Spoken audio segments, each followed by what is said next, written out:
మస్తకము అర్పించుకో సద్గురుల చరణం,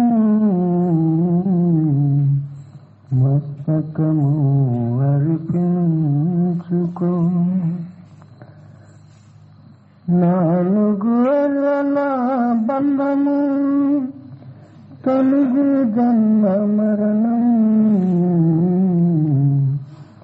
మస్తకము అర్పించుకో.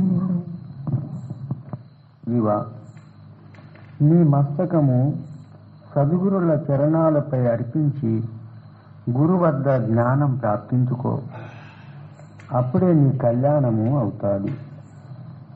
పశు పక్షి క్రిమికీటకాలు మానవ ఈ 4 అర్రల గర్భవాసాలన్నీ దూరి జన్మ మరణాల కీడు తొలగిపోతుంది. చూడు, సద్గురు కంటే వేరే ఎక్కడ ఏ దేవుడు లేడు.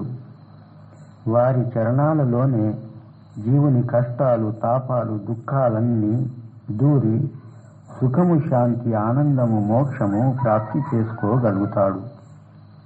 చూడు, ఎంతో విలువైన నీ మస్తకము రాళ్ళు రప్పలకు అమ్మక సద్గురు పాదాలపై అర్పించు.